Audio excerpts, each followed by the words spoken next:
สบายดีพ่อแม่พี่น้องปองปายเบิดจะคนเนาะมื้อนี้มาพบกับบ่าวพุธอีกคือเก่าพี่น้องเอ้ยมื้อนี้บ่าวพุธสิพามาเอาปลาอยู่หนองเนาะพี่น้องเนาะมาเบิ่งว่าสิได้หลายปานใดเนาะพี่น้องเนาะมื้อนี้มากินปลาอยู่แคมป์หนองเด้อพี่น้องเด้อมาทุกคนมากินปลานำบ่าวพุธเด้อพี่น้องเด้อมื้อนี้ตาก็สีลอยๆสีเมาๆนี่แหละบ่าวพุธก็ได้กินเหล้าเข้า 2-3 จอกพี่น้องเอ้ยโอ้ยตอนนี้ก็เฮ็ดหน้าสีเศร้าๆน้อยนึงเนาะพี่น้องเนาะผิดพลาดประการใดก็ต้องขอโทษขออภัยนำหลายเด้อพี่น้องเด้อเข้ามาติมาชมกันได้นะพี่น้องเนาะมื้อนี้บ่าวพุธได้มาหาปลาก็หลายคนอยู่ประมาณ 4-5 คนนี่แหละพี่น้องเอ้ยนี่ เรียกแรงเลยได้เอ้ยเรียกเนาะได้จะให้เกลือเป็นเกลือไก่หน้าเขากินเลยยังไงแท้เกลือเป็นเกลือไก่เนาะบ่ได้เรียกบ่ได้เรียกบ่ได้แห่จาก2ด่างทอดไล่ไปไล่มาได้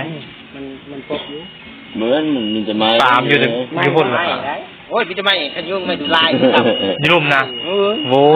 รักบ่บ่แม่นได้ก็หลักเอามาบ่มีบนไรหรอกโยนลงไม่แดงบนไม่ดูลายหรอกโยนลงไม่แดงบ่อยู่ลุ่มมาเอาขึ้นมาขายไปได้น่ะเอามื้อหน้าก่อนเดี๋ยวพอยังขายไปได้เอาราคาสูงๆก่อนเนาะตามมันมีราคาของเจ้าบ่นี่นะมันต้นนี่บ่แม่นเอาบ่แม่นดินเจ้าตัวนี้นะบ่แม่นค่อยๆดูตัวนี้ของไผตัวนี้ของลุงลำเงินนั่นลำเงินจักให้ตาเลยเต้นนี่เนาะเต้นอยู่ด้วยงามเลยไม่ดี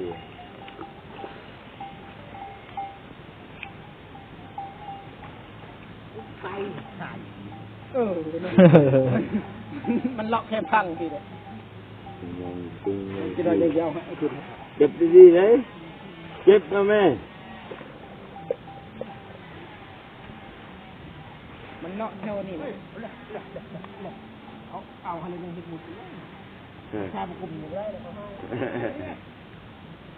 น้อยนะป้าน้อยพระมงได้หูไปเฮ้ยหูไปเท่านั้นน่ะตีได้เรื่องโอ้ยจะลงลูกเขาครับบ่มีชนิดเลยมันกระถืนบ่นุ่งเครื่องไม่ใช่ชนิดเลยแต่เขาลงแล้ว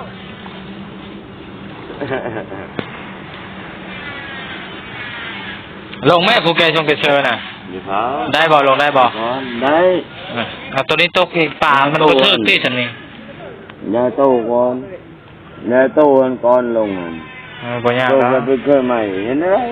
เคยใหม่ต้องลงบ่ต้องลงไม่ยอมถอดเมาเบลอยน้ำไม่ได้ขมังเนาะบอกเลิกคนไหนเลิกกับตัวมั่วเนี่ยอยู่พุ่นเลิกนะนี่ตัวมัน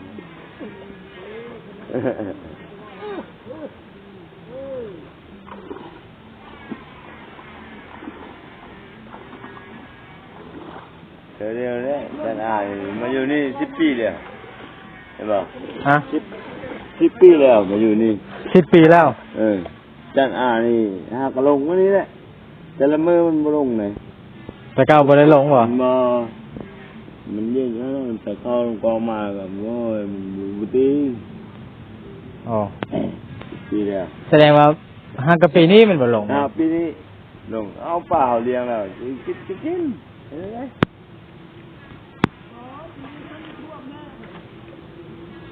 น้ำก็ไม่ได้ท่วม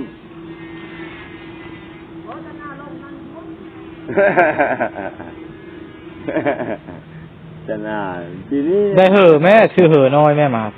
พายอยู่นี่พายอยู่นี่สบาย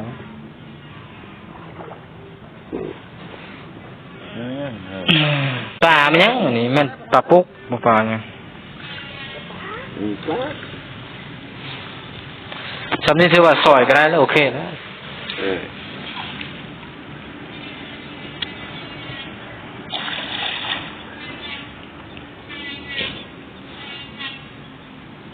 เอาเขาใหญ่กับปล่อยบ่ บ่ตัวปลา ปลาจากชนิดปล่อยนี่ ปลานิลกระบอกปลาปลาปลานิลนี่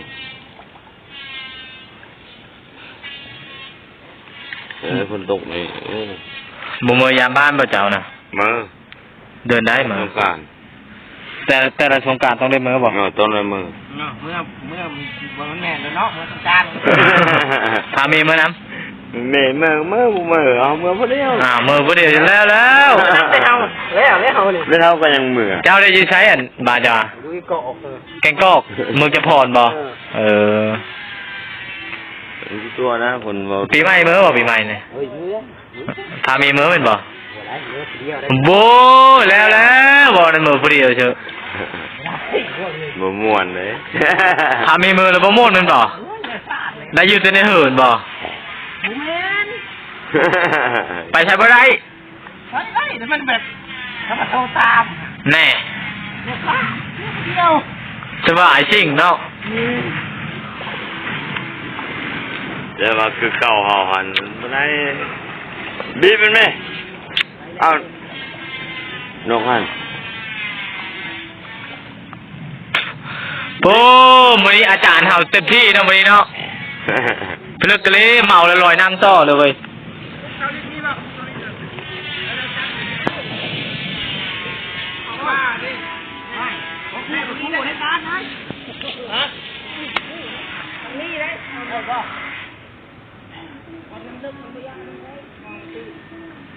บ่ใส่ตาตื้นเอาก็ได้ตามเข็ม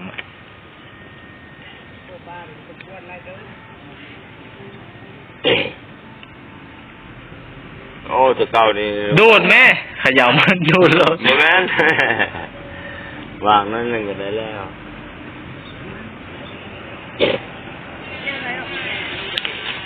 โอ้ปลาตัวใหญ่พี่น้องเอ้ยใช่ไหมห้อยไหมใช่ไหมห้อยอัน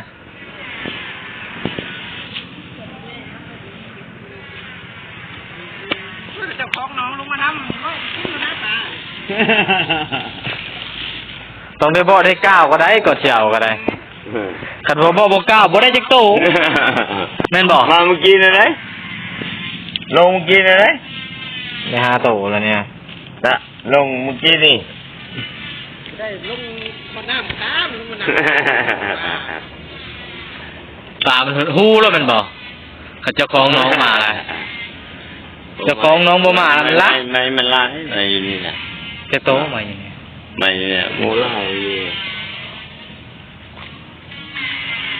ลายเลย ปลาใหญ่นี่มันอยู่ร่มพุ่นปลาใหญ่เนี่ย แต่ว่าเห็ดปลาโน่ทางใดอยู่ไม่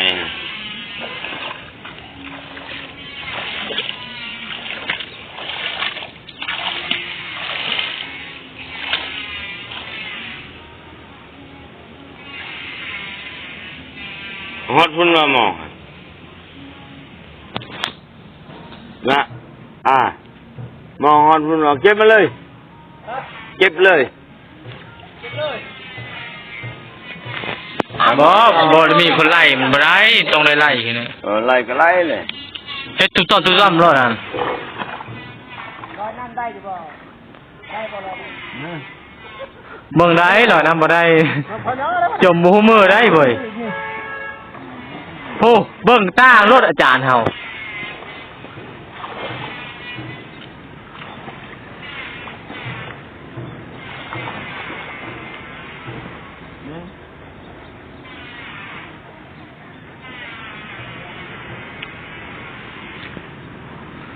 บ่ขัดกวาดก็ได้กวาดเลย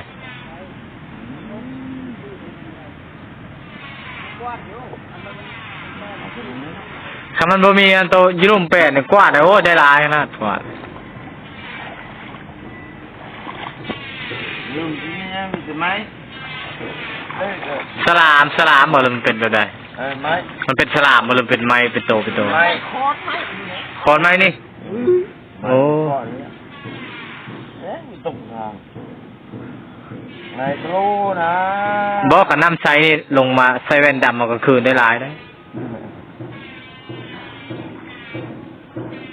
น้ำใสโอเค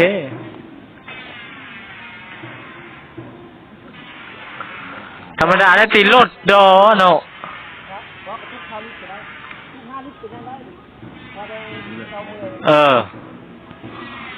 อันนี้ลอยแห้งตรงๆมันจะตายตี้ซอยได้เจ้าก็มากกว่าซอยอ่ะโอ้ยคอยมากจะได้ซอยได้คักก็ได้ใบบักเดอร์มาแก้ให้คักเจ้าก็มักอยู่กว่าซอยอ่ะได้เบิดบ่กินนี่บริซอยว่าอะไรกินเนี่ยพี่อย่างเดียวขึ้นท่อไปการเอาแสดงว่ามาท่าอยู่นี่ก่อนเหมือนบ่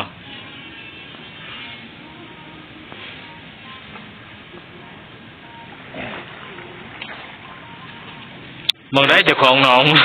หลงทางมาได้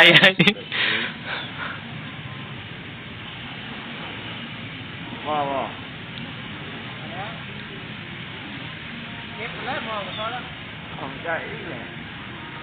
บอกกับเจ้าเชียวเอาโค้งมาทางนี้โค้งมาแจนี่บอกไปเลิกก็ได้นะไปพอดีเพียงคอ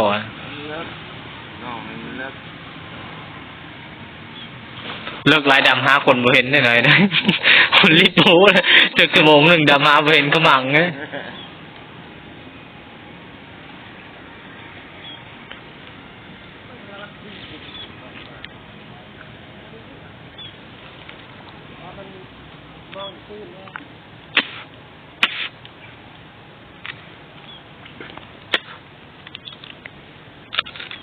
ปีหนึ่งแสดงว่ามือบ้านเท่านึงกันบ่เจ้าบ่ฮะมันอยู่เงื่อนได้มันเมื่อหรือได้อะไรข้ารถก็บ่ได้หลายเนาะมื้อพุ่นเนาะรู้จักแต่นี่หาเพลงฮอดบ่3 ชั่วโมงแกงกอกยังซ่าดี4 ชั่วโมงข่อยครับเพิ่น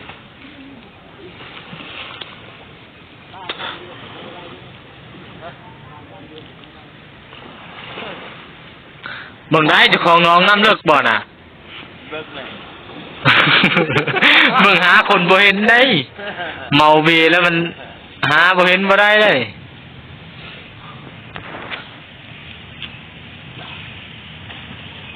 มันแห้งอยู่เลย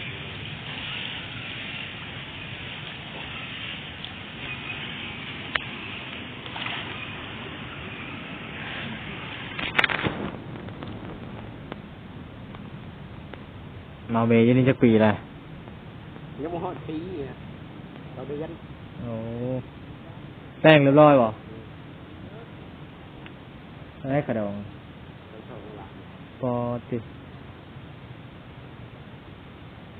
คำบ่มีโง่ควาย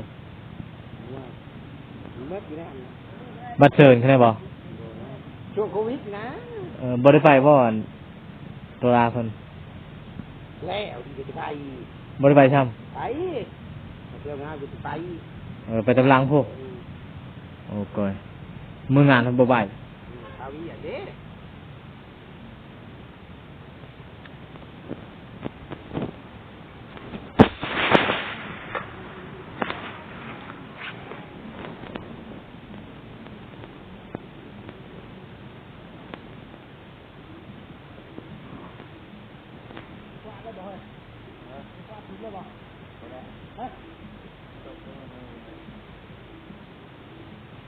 ได้บ่10 ตัวยัง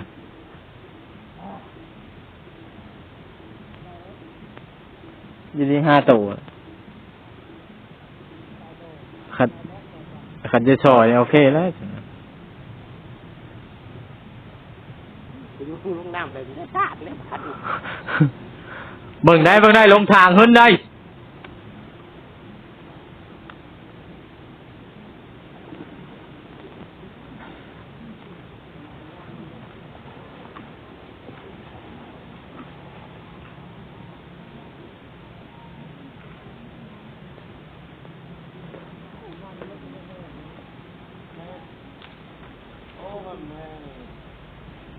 น้องนี่กับจีนจกให้ฝีน้องมันเอาเครดิตไป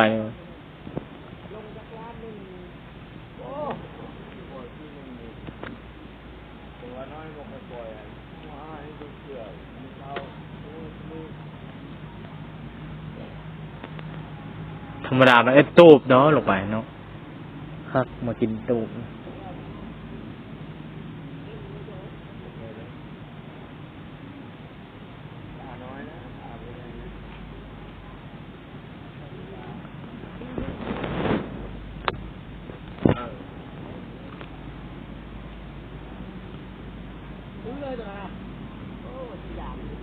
ว่าผมถึงจะโตทำมองตัวนี้หลัก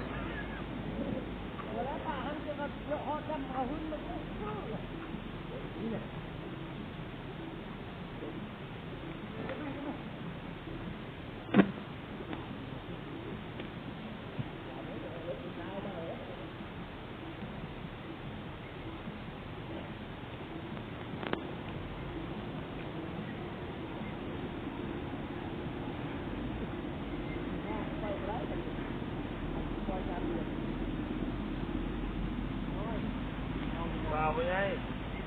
ไม่ใช่อยู่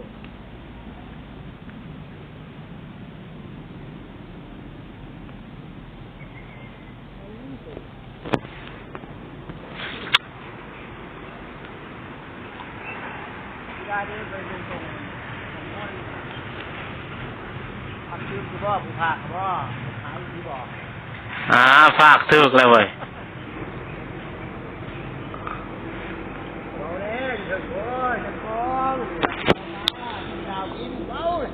ใ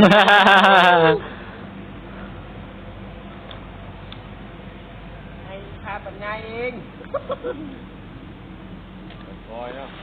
ให้พาปัญญาเอง ลงจะได้ก็เห็นมาได้จะได้ได้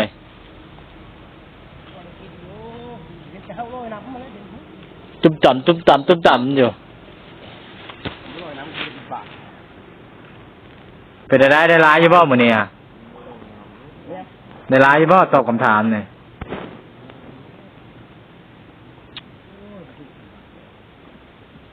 จะน่าจะสัมภาษณ์ผู้ลงไปเอาได้ไหมเนี่ยชื่ออะไรตัวหนึ่งนี่โอ้มาเนี่ยเลยมื้อนี้ก็บ่ได้หลายปานใดเนาะ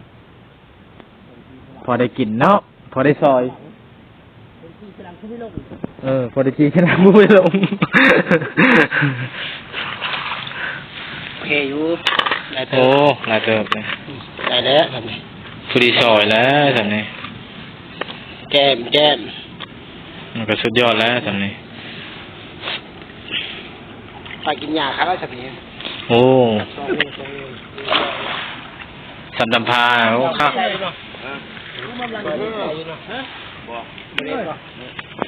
กินได้อยู่ดีกินว่ากินว่าไปงงเดียวก็ได้นี่ได้ถามว่าสมเสื้อมันอยู่แคนซีนี่แล้วนี่รอยน้ำปุ่มปั๊มชำนาญงานเลยโอ้อยู่ไกลสีใช่ไหมคู่มือผลลงเปล่าแต่ละเช้าไม่บอกอ่ะไก่เสกอจะเอาปลาธรรมชาติมากินตลอดเด้อเดี๋ยวหลายเยอะได้ยังเอาคือของไปแล้วเขาว่าบ้าใส่มาไม่ได้เลยมานจากโต๊ะเจ้ามือนี่ยังบริมานจากตัวหนึ่งอะแล้วนี่นี่เอาขึ้นมาขายนะโอ้ไม่บ่ได้เชิงไปดูหลายมันก็อยู่อย่างนี้เชิงยังกระยาแล้วไงขึ้นแพงขึ้นละแสดงว่าอยู่พื้นนำจักคิ้วจะเอามูลค่าอะไรเฮ็ดน้องนี่บ่แม่นเฮ็ดเพื่อป่าเฮ็ดเพื่อนี่บ่นี่เขาเฮ็ดได้ไหมไปผู้หื้อมองหื้อได้หุ่นดังไปก่อนไปใส่ก่อน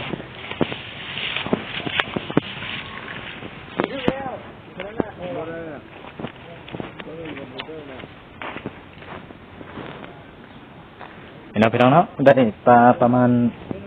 โลหนึ่งพี่น้องไงตอนนี้ก็ขั้นตอนไปซอยแล้วนะพี่น้องเนาะ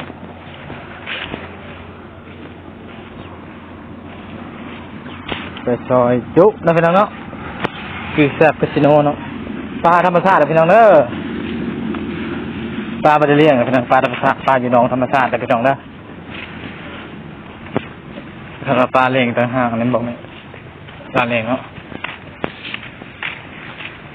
ซอยเนาะ